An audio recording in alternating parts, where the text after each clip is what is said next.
morning. I'm Dan. I'm one of the pastors here at Calvary, and I'm glad you're here this morning, especially after that amazing victory yesterday at the University of Tennessee. Go Vols. A friend of mine asked, another friend, he's a pastor as well down in Georgia, and he said, can you sense when UT has won or lost on a Sunday morning? I said, are you kidding me? I said, some people don't even show up. I said, but you could blindfold me and keep me back in the rehearsal room and pull me out, and I'd be able to tell you within about 10 minutes whether we lost or won. Today is a little more difficult. Technically, we won, not so much. It's hard. And I noticed the Impact class didn't even come today. They're at home. They're depressed. They're like, you know what? We're not even going to come. That's tough. That's tough. I heard Tim Tebow spoke just recently in Alabama to 14,000 people, and he said, you know God is in control, and you know that there is grace. When I would come from Florida to Alabama and tell you folks that God loves you. God does love, and He loves you. And I know you're sad, and I'm a little sad. But you know what?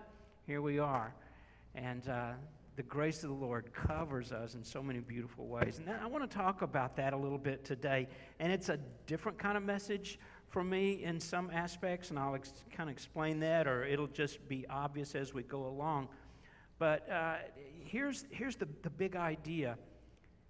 In good circumstances, on days where you and the Lord are tracking, and those moments where you feel like, Lord, I'm so glad you're in agreement with me today.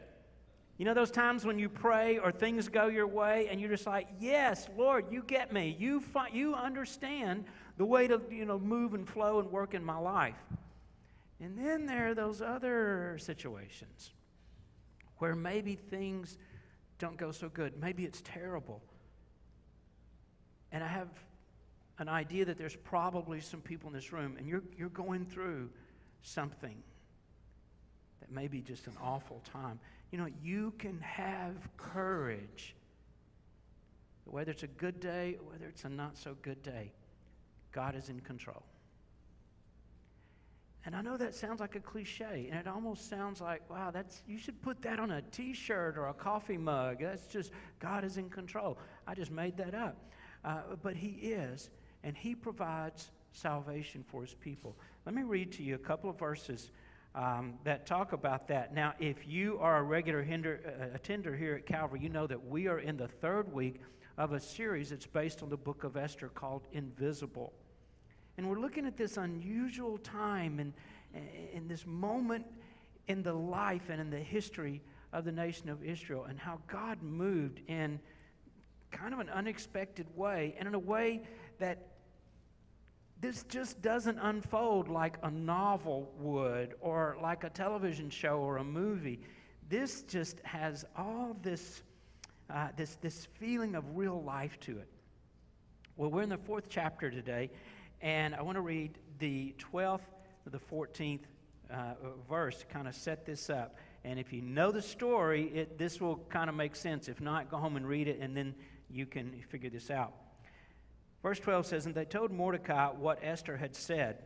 Then Mordecai told them to reply to Esther, do not think to yourself that in the king's palace you will escape any more than all the other Jews.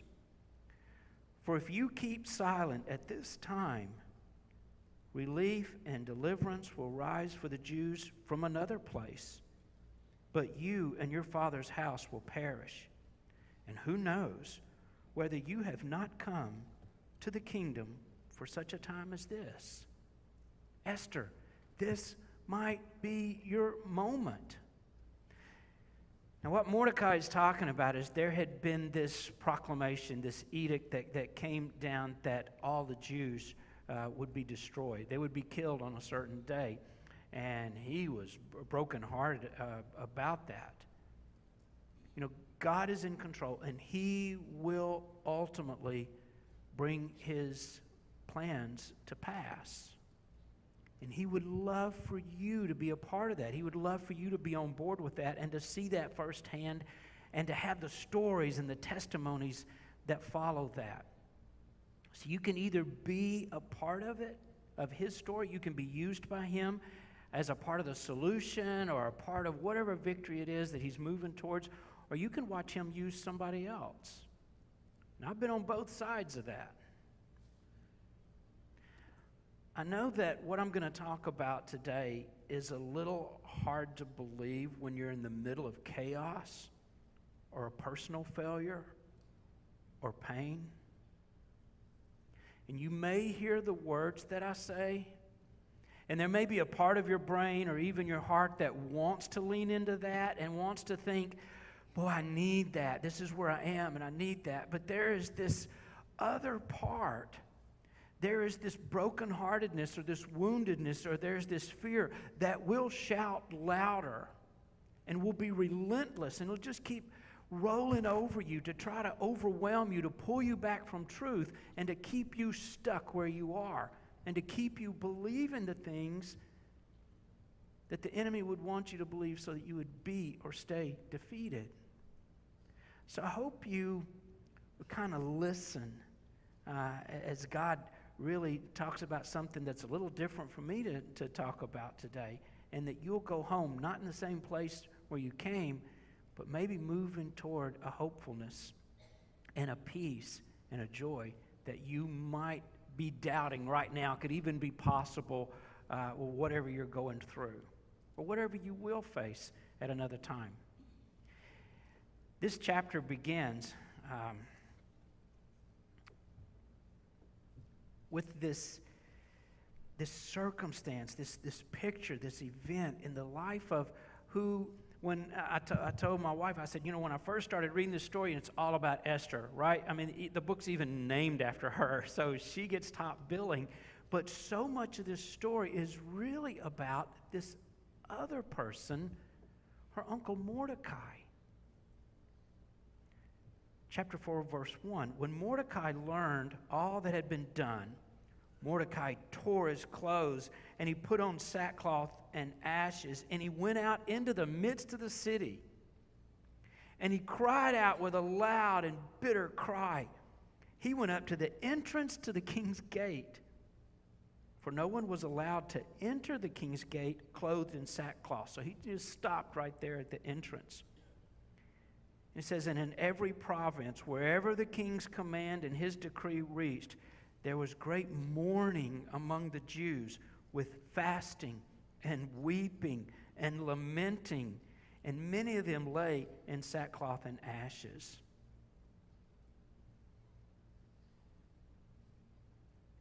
We are so uncomfortable with grief. Our culture doesn't have even much tolerance for grief. And I think that's why you see these other emotions expressed, particularly anger, in a public way so often. I mean, if you read comments on Facebook or on Twitter, and people just blow up, and can you believe how mean and how rude people can be in that arena? And I don't know if we think, well, because I'm online, because you really can't see me, it's like I'm invisible and I can just say these things and get away with it. And it's almost unbelievable, especially, and I'm going to say people of my generation, to see how blatant or how just out there folks can be sometimes with their comments. And I wonder if it's because outrage and anger is one of the few emotions left that we know how to express. And I see that, national events, when maybe there's a tragedy, or maybe there's something that happens where your cause has been threatened, and we're seeing this with more frequency as we go forward. And there's all kinds of, social issues out there. And we're not content just to protest peacefully anymore. We're not content to say, I'm going to write a letter to the editor, or I'm going to express my feelings. No, there's just this outrage, and there's rioting, and there's violence. And that's so difficult to understand. And you think, okay, how does that even fit? Because you say this is your cause, but this is how you're going to express, how you feel about that. With these extreme places of anger. when we're hurt, or when we feel like our cause, I'm not being heard. I grieve for our country. And whoever you are and whatever your politics, if you are a thinking, compassionate person who's aware of the shift that's happening, not just in our country, but in other places as well, I think you probably grieve too. But that's usually expressed with the only emotion that we have left, and that's anger. Because, and this is the thought, I'm not sure if we even know how to be sad anymore.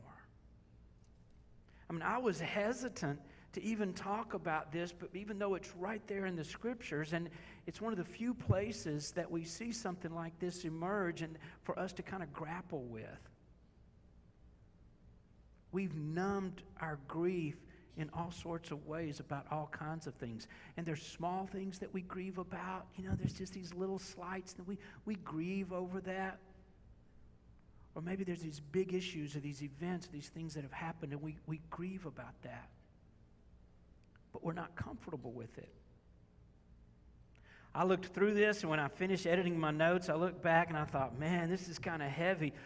Lord, would it be okay to have just like a real funny illustration right in the middle of talking about grief? And he's like, yeah, whatever you can come up with. I'm not getting anything, you know. So you come back next week. I'm going to be so funny. It's going to be hilarious Sunday. So just get ready. Now, but it's this place we're in. And I think that's why respectful dialogue and listening seems to be eroded and maybe even has disappeared for the moment in our culture. You sense that? You see that on campus. You see it in all sorts of places.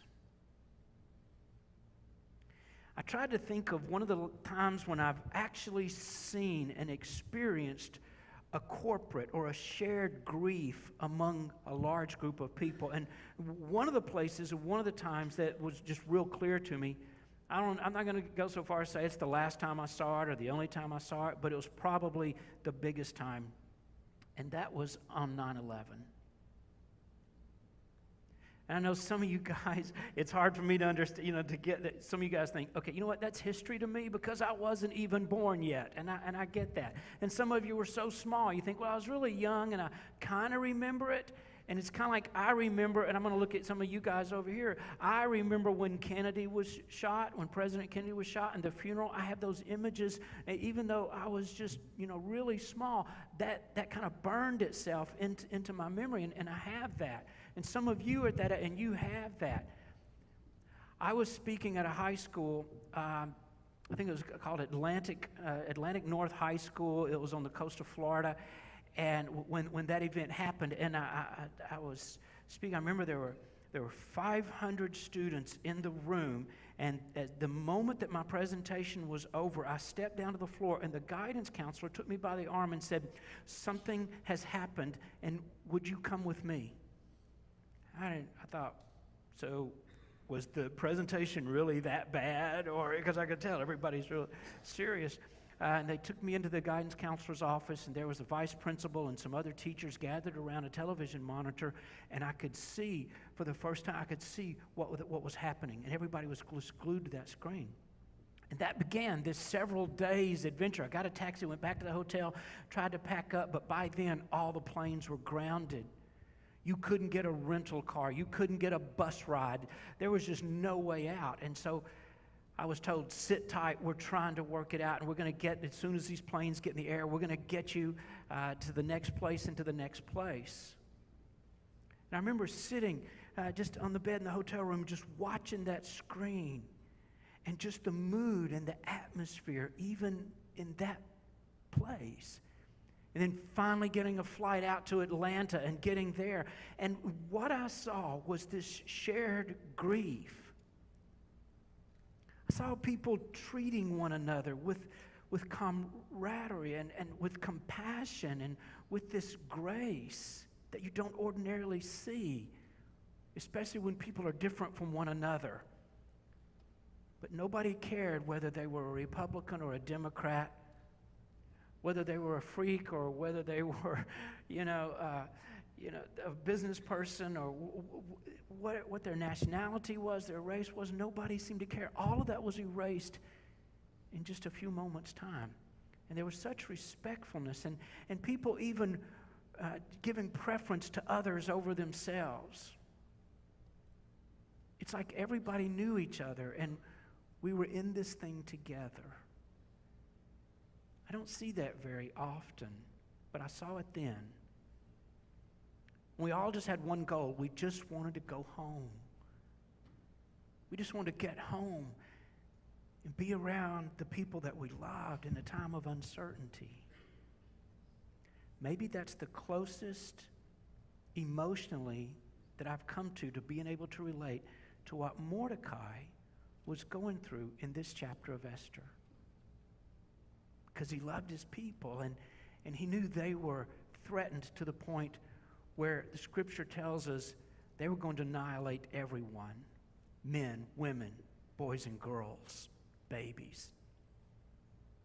It was much like the annihilation that threatened the world at the beginning of World War II, where they said, we will do away with an entire race of people. And Mordecai grieves during that time. I don't know that I've ever spoken about grief before, certainly not on a Sunday morning. Our brains run from grief, whether it's our own or somebody else's, because loss and pain scare the life out of us. But our hearts and our bodies reach for grief because there's something in us, there's something deep down there that longs for this mending and this healing that can only come through the process of grief. And I hope you're set free today if you need to grieve. When your heart is broken into 1,000 pieces, the Lord will bring those pieces back together. That's one of those statements that I knew when I say it, some of you are going to think, nah, I'm not there. I like the way you say it, but you know what? I don't think it's true. He will. And one of the things he will do when he brings those pieces together, and I've noticed this in people, I've noticed this in my own life, is that when we come back together, we're a little bit different. Have you noticed that after a season of loss and when you felt like the Lord's pulling you back together, that you're not the same man that you were, that you're a different woman than you were before you went through that? It's not a bad thing. Sometimes I can tell when someone has been through a difficult or terrible circumstance.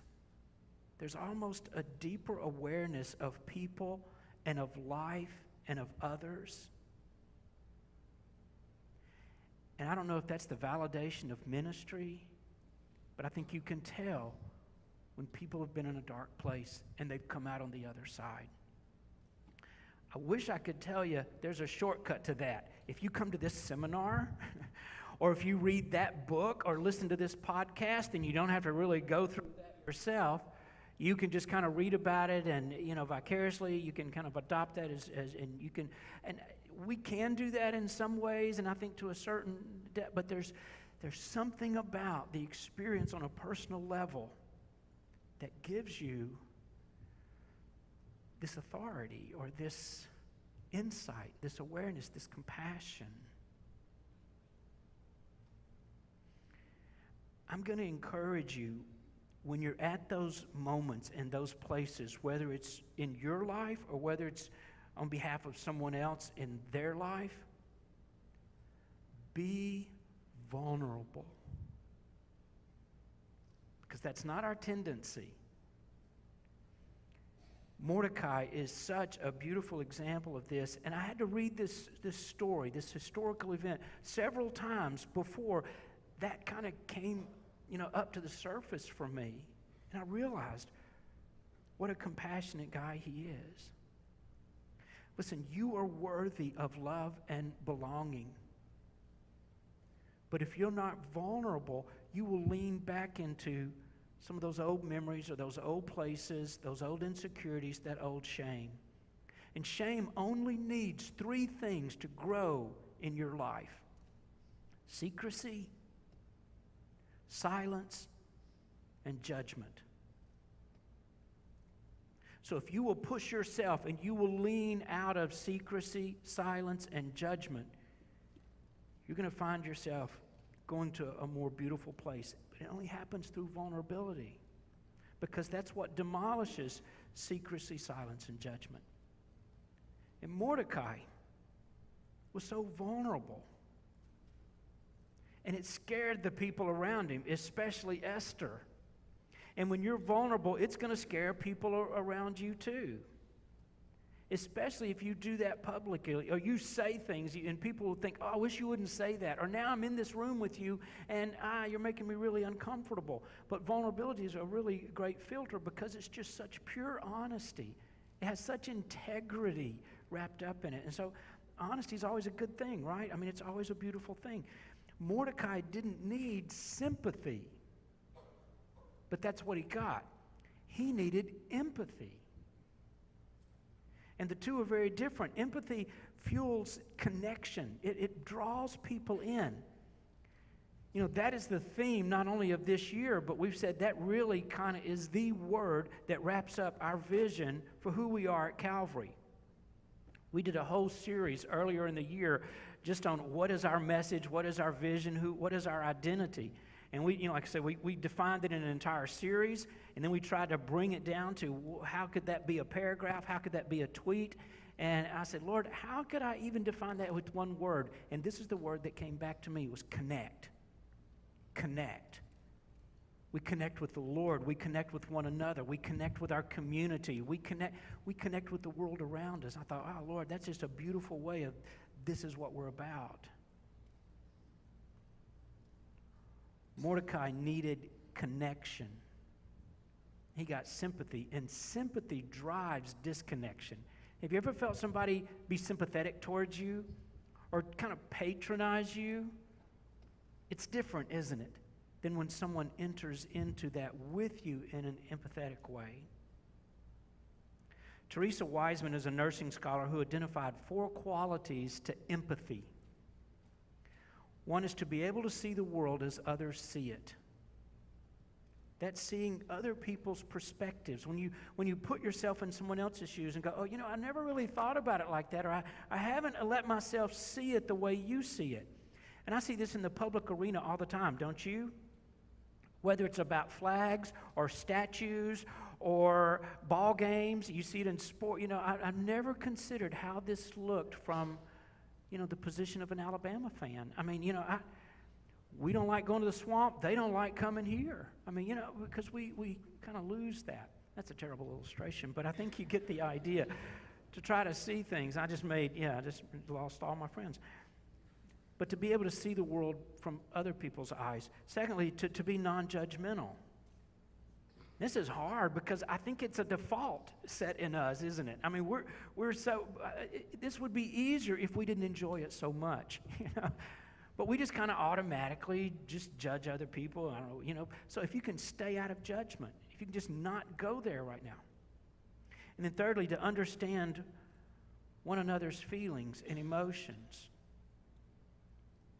To let yourself just slip into that and to move into that place and to not, stay at a distance from it, to not look at someone else's life or what they're going through, but to move into that and to be able to relate to it on a personal level and think, wow, I kind of starting to know, I understand how that feels, and I'm going to even let myself feel that with you a little bit.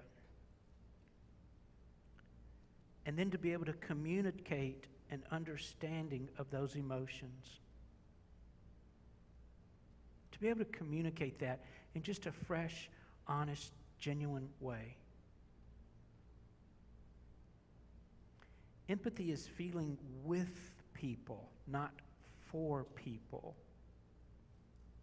So that makes empathy a really vulnerable place because I have to connect something painful in me instead of just trying to make things better. Because that's my tendency. And that's what Esther did. Look at chapter 4, verse 4. When Esther's young women and her eunuchs came and told her, the queen was deeply distressed. Now, she felt that. See, emotionally, she was distressed, which is a different word from grief, but she was distressed. She sent garments to clothe Mordecai so that he might take off his sackcloth, but he would not accept them. Then Esther called for Hathach, one of the king's eunuchs who had been appointed to attend her, and ordered him to go to Mordecai to learn what this was and why it was. What is going on? Figure this out and come back and let me know, why is Mordecai behaving like this? And I sent some clothes to him and he won't put them on. This is, if you're Southern Baptist or if you're just a Southerner, I think this was the equivalent of a casserole, okay? That's what she's doing. I don't know what to do, so I'm going to bake some bread. I'm going to send over, and there's nothing wrong with that. I think that's a beautiful expression of love, in appropriate times, during times of loss. But if that's all we know how to do, you see, we're not going very deep. Everybody knows how to do that. The whole world knows how to do that. People in your neighborhood who've never heard of Jesus or don't care, they're probably going to show some kindness and send flowers. That's sympathy, and that's okay at a certain level. But what if we, as followers of Jesus, could move to a deeper level and minister to people in their hearts and souls? It's risky and it's vulnerable, but it makes a bigger and deeper connection, difference in people's lives. Now, I have, and I know it's when someone has a miscarriage or goes through a breakup or a divorce or an illness or loses their job or is just depressed. Probably makes you uncomfortable for me to even mention some of those circumstances. My position, because I'm a pastor and because of my personality, I look for answers and solutions, and I want to come back to you and go, hey, I understand what you're going through, and you know what, I just read a book about this, and here's the book, and here, hey, I want you to come with me, and I'm starting to try to fix things. The Lord's like, well, if you just be vulnerable, what would it feel like if you were in that position and still saying, hey, you know what, I've got some ideas, and I brought an agenda, and here's what we're going to do? If you said, you know what, I don't even know what to say. I don't even know what to say to you, but I'm so glad you trusted me and that you shared this with me. And I'm here for you, and I love you. I don't know what to do. You see how that felt?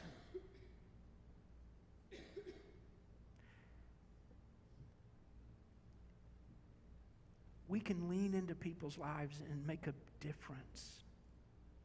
But first, we have to be willing to grieve. And I hope you're set free. I hope you can take that moment. And you know what? I kind of planned at this point in the message just to let you know, whatever your grief is, if you have buried that, because if we went to anger, or if we went to another emotion or just a busyness or whatever it was, and we just covered that grief up and we set it over to the side and we never experienced it, or we delayed it to the point where we couldn't fully express it, I believe, and this is kind of a crazy moment, but I think God, if you're a guest, you're going to think, I don't know if I want to go back to that church because he was trying to get us to be sad and grieve. I thought pastors always want us to be happy and joyful. I do, but I know that genuine happiness and real joy is not just something you can manufacture, and it's oftentimes going to come through the realness and the grittiness of life. So if you need to grieve, I hope you'll step aside at some point, in some place in your life, and just do that. Take the time. Because it's through that this deeper healing is going to flow in your life. If you have had an abortion, or maybe you were a part of that, I'm talking to men and women, and you just moved past it and you never got to deal with that, take time to grieve. You know, just down 75 in Chattanooga, there's this beautiful memorial garden for unborn children. It's a beautiful, quiet place. It's just about an hour and 15 minutes from here. If you Google it and you can't find it, if you send me an email, I'll send you the address. But I would say, take a day off work or a day off classes and just drive down there and just sit there and just let yourself weep. Just write a letter. Leave a memento. See what other people have written and just grieve. And when you are on that way home, you will see how liberating that can be. Now, I just chose that one example, but there's so many other places in life to grieve. My mom and my little brother died within 6 months of each other. And the way I dealt with that was I went into pastor mode. I went into big brother mode.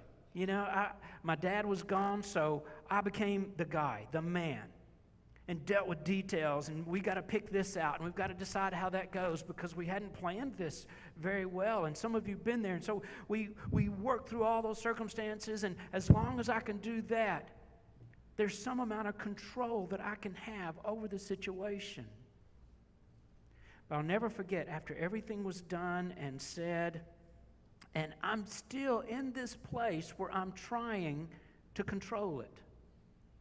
My brother was in law enforcement, so at his funeral, someone said, well, would anyone like to get up and to say a word?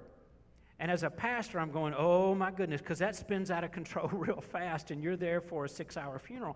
And that's kind of what started happening. Different officers began to get up and to share stories, and I thought in my heart, and I think, I want to stop that.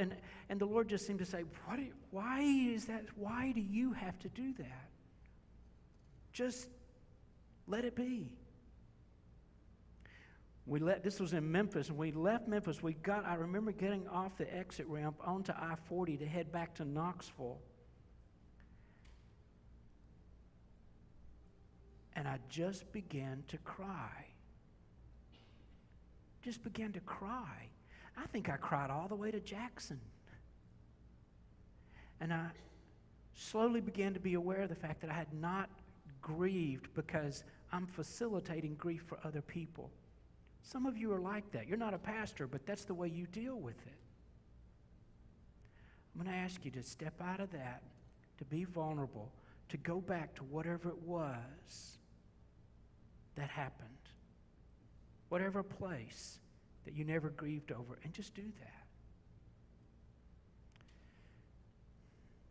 Esther tried to stop that process. She and I are a lot alike.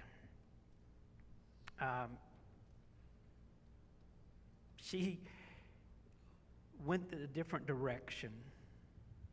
She tried to stop. Hey, Mordecai, look, put on some new clothes, put on some fresh clothes. Let's get up and eat something, and, let's deal with this and let's move forward. And she was sympathetic.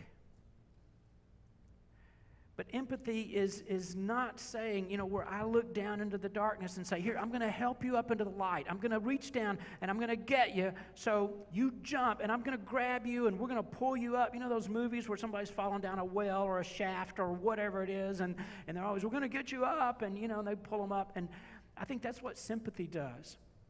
Empathy says, stay right there. Don't move. I'm coming down to be with you in that place. Some of your best moments, some of your most powerful ministry will happen when you're willing to be vulnerable and go to those places with people around you. Esther was not a perfect person, but the good news is that God used her anyway. Look at chapter 4, verse 9. And Hathach went and told Esther what Mordecai had said. Then Esther spoke to Hathach and commanded him to go to Mordecai and say, all the king's servants and the people of the king's provinces know that if any man or woman goes to the king inside the inner court without being called, there is but one law: to be put to death, except the one to whom the king holds out the golden scepter so that he may live. But as for me, I've not been called to come into the king these 30 days. I haven't been there for a month. And they told Mordecai what Esther had said. Then Mordecai told them to reply to Esther, do not think to yourself that in the king's palace you will escape any more than all the other Jews. Esther hesitated. She was reluctant to obey Mordecai. I mean, she was fine. Do you remember back, a couple of weeks ago we talked about the fact that Mordecai said, shh, Esther, don't tell anybody who you are. Don't let people know about your ethnicity. Don't tell them you're a Jew. Let's just keep that quiet for right now. She was all about obeying Mordecai then because that felt safe. Now the same guy is saying, okay, time to be quiet is over. I need you to speak up, and I need you to do that on our behalf. Well, here's some reasons why it's probably not a good idea for me to do that. So he puts a little more pressure on her, and he reminds her of a couple of things. He says, hey, don't think just because you live in the palace that you get a pass. You are who you are, and that's not going to get you out of this. And you're just like everybody else. So don't think you're going to be safe there. And secondly, you're the only hope for our people. We've looked at every other option. We've played this out to the very end, and there's nothing else that's going to happen to save us unless you step up and do this. No pressure, no guilt, no shame. It's like, hey, Esther. And then he mentions something unusual. He says, and these are your people and your family's name. Do you remember that Esther was an orphan? And she had lost her parents, and this uncle adopts her, and he brings her in, and now she's there, and he goes, this is your chance to be part of a family. Esther, you belong. You're a part of something. You've got connections. Don't throw that away. What if you were saved and all of us killed? Do you want to live in the palace alone without family? Do you not want to have connections anymore?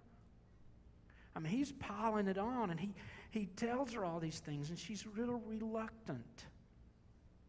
Now, I think if this were a movie, or sometimes the way it had been taught us back in Sunday school, because the only two lines many of us go into this story knowing are, who knows, but you've come into the kingdom for such a time as this. And we've used that, right? We've said that to each other. And the other line is shorter, but is probably one that everybody's familiar with, even if you didn't know the context. If I perish, I perish. And it sounds so lion-hearted, It just sounds like, what a woman. I mean, she was so bold.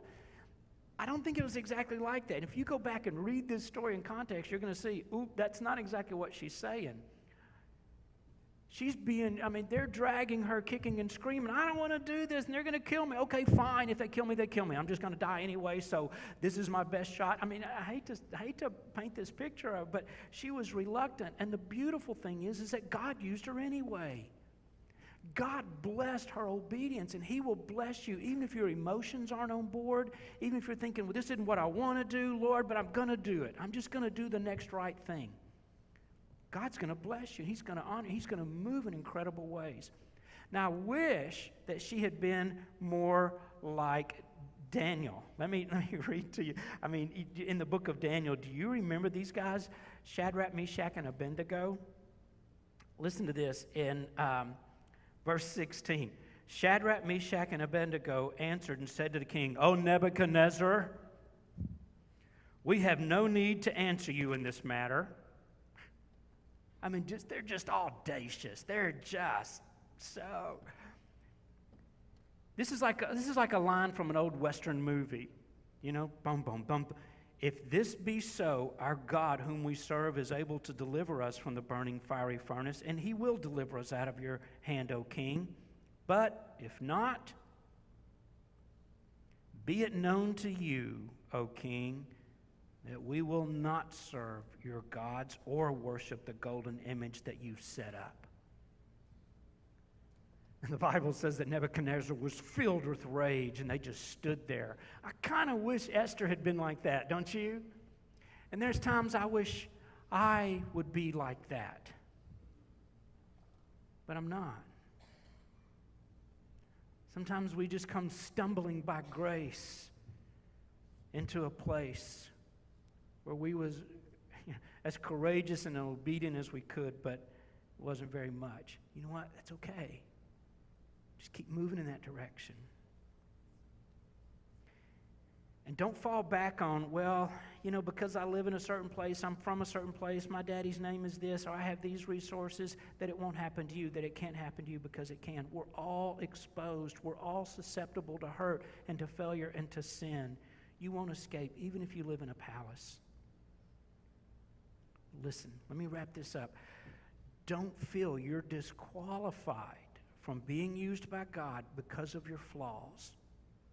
Your past mistakes, dumb decisions, stupid things you've done, or what's been done to you by someone else, ways that you've been hurt. You are worthy of love and belonging. God loves you, and He specializes in using imperfect people. In fact, that's the only kind of person that He uses. So you're good. You're in. You may not feel like doing the right thing. In fact, you may be terrified. But move forward and ignore those emotions of fear and of shame.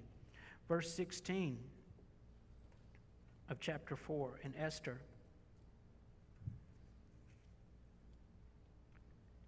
says, "Go, gather all the Jews to be found in Susa, and hold a fast on my behalf, and do not eat or drink for 3 days, day or night. I and my young women will also fast as you do. Then I will go to the king." Though it's against the law. See how she just keeps slipping that in? But I'm just telling you, it's not a great idea, but I'm going to do it. Okay, I'm going to do it. And if I perish, then I perish. Your courage will oftentimes be triggered by your actions instead of the other way around. You see, most of us are waiting to feel courageous or bold or spiritual, and we think, now I'm going to obey because I've had this mountaintop experience, and listen to a lot of praise and worship, and okay, I'm ready, I'm going to go. You may not feel like it. It just may not be there. Just by faith, step forward in obedience, and that's going to come behind you. It's not necessarily going to be in front of you. I hope that makes sense. He has placed each one of us in places and relationships for such a time as this. Sometimes, folks, keeping silent is just not an option anymore. It may be the right time for you to speak up. Maybe at work, or with your family, in a relationship, in your dorm room, in class. But I'm going to encourage you to begin. This battle plan started with a 3-day fast. During difficult times, take time to fast and pray. Before you take the next step, or as you take the next step, fast and pray and seek godly counselors, leaders and friends that you respect, people you have confidence in. Let me end where I began. God is in control, and He will ultimately bring His plans to pass. You will either be used by Him as part of the solution, as Esther was, or you will watch Him use someone else. Would you stand, please? And we're going to do this song together. And wherever this lands with you, if there's something you need to give yourself permission to grieve over, if there's a place in your life where you need to speak up, if you need to step forward in obedience, not out of courage, but just obedience, then maybe this is the moment and the time and the place for you to make that commitment. If you get fired, you get fired. If you get your heart broken, you get your heart broken. If you lose your job, if you perish, you perish. But you're going to do the next right thing. Father, take us forward by your grace. Remove our guilt and our shame. Father, we grieve not as the ungodly, but as godly, with hope, with trust in you. I pray that you would bring healing, deep healing in our lives, beginning now.